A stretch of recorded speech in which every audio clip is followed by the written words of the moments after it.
This is Rob Long with Martini Shot for The Ankler.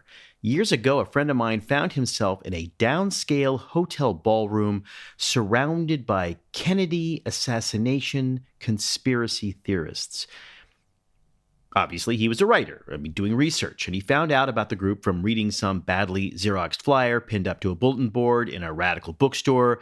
I don't know if they still have those because, the internet happened, right? That killed the in-person conspiracy con, I think, except for maybe CPAC. Well, a lot of this is just show business. And in show business, the rule is you go where it's easier to find an audience. And he went to an actual meeting, what we would call, I guess, a meetup. And he wandered around the tables and he talked to people carrying huge binders of clippings and what they called evidence. And at one point, he bumped into someone he knew slightly, and his friend was delighted to see him. "Oh," his friend said, "do you love the assassination too?" "Well, I don't know if I love the assassination," my friend said. "I'm not sure that's the way I'd put it." "Oh, no. I don't mean love. I guess, are you passionate about it?" Which, he wasn't. He didn't love it, and he wasn't passionate about it. It was just a part of something he was writing, and he wanted to get the atmosphere right, so he followed a trail of smudgy flyers and ended up in, I think Fullerton or somewhere, and he collected impressions, and eventually he put them into a script, which probably didn't get sold, or maybe it did, but I'm certain it didn't get made. And I'm not sure why it didn't get made, but my guess is that back then the idea was to be broadly appealing in your work. Back then the writer was supposed to touch, or try anyway, to touch universal themes. And also, he got the atmosphere of a bunch of obsessed conspiracy nuts just absolutely right. But the story, the story was missing something. But he did all of this because he knew that if you don't get the atmosphere right, and if you don't, in other words, create a specific and believable world, you're just going to run out of material. A script is pretty much simple clothesline of a story with a lot of interesting details or atmosphere hanging along the way. And I'm telling you all of this so that I can tell you this. My friend Keith McNally has written a terrific book about his life, mostly focused on his work creating and producing some of New York's most successful theatrical productions.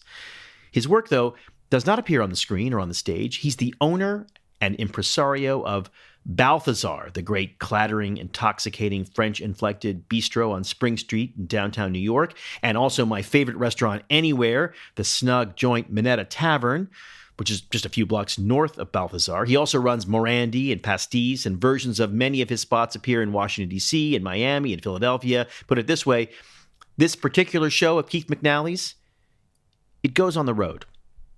His book is funny and sharp and bracingly dark in places. It opens with his suicide attempt, which was a reaction to a massive stroke he suffered, one that set him back on his heels and caused romantic, emotional, financial upheaval.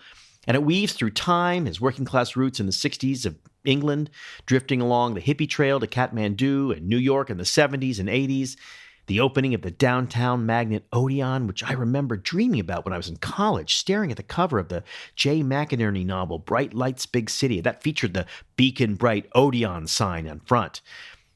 And I stared at it and I thought, wow, it must be cool to be that cool.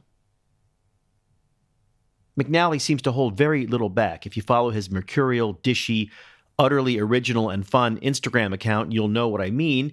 But his writing is so rich and honest, he'll suddenly drop into some deep and personal anguish. His marriages, his friendships, his children, his failures. Keith does a thing you don't see much these days. He admits when he was wrong. His account of his stroke and his long and not entirely successful recovery is gripping and also mordantly funny. Keith's rise in the New York restaurant world was partly due to his fast-talking charm, which is kind of gone for now, and his diplomatic way with celebrities and spoiled New Yorkers, and that's gone too. Just check out his Instagram, though we're all happier with an uncensored Keith. I should have said this earlier, but the book is called I Regret Almost Everything, which captures the funny and wise and humble tone of the memoir, but it's hard to really trust that title. Keith's life has been busy and full. He's done a lot. He opened a new restaurant last month, for God's sakes. And the thing about regrets is that they're always connected to something else. Something unregretted, something loved. So it's nearly impossible to thread through a life like Keith's or yours or mine, for that matter, and pick out just the things you regret without touching on some memory that you don't regret, that you cherish. So it's probably better just to take it all. And Keith McNally takes it all. Now, in show business terms, what Keith McNally and his team do every night in all of his restaurants is get the atmosphere right. There's the bustle and clatter of business, the laughter and conversation from the other tables, the electric charge of being in a big city in a full restaurant where everyone looks good. Keith's places are all bathed in a weird gold-yellow light, like some kind of magic sepia that makes everyone more alluring and glamorous than they are when they step outside, off stage. And his restaurants are just that, stages and screens, places where the stage is set for city things to take place, like seductions or breakups or celebrations or late-night gossip sessions or quiet meals alone with a book. Keith supplies the stage and the set and the catering and the lighting and the sound. But the great thing about his places is that you are the star. You're the cast, and you get to pick the kind of movie you're in. Everyone at a Keith McNally restaurant is camera ready. You just have to walk in and take the stage, no matter who you are. I go to Balthazar regularly with a few friends for long, boozy lunches where we catch up with each other and review the events in our lives and the events in the lives of our friends and their enemies and our frenemies. And we keep track of the topics on deck by writing on the butcher paper table covering. And in the autumn and the winter, we walk in when the sun is shining. We walk out when it's dark. Stars in a movie called New York City. And it's not quite like the cover of Bright Lights Big City, but it'll do. I have celebrated big events and career setbacks at Minetta Tavern. I've had a couple of business dinners. I made friends at the bar. I've sat alone, nursing misery and heartbreak, the star of a sad movie that I hope isn't over yet, that has some great third act twist that brings it all back together. And if that does happen, I'll head to Minetta to mark the occasion, because that's where you do that kind of thing.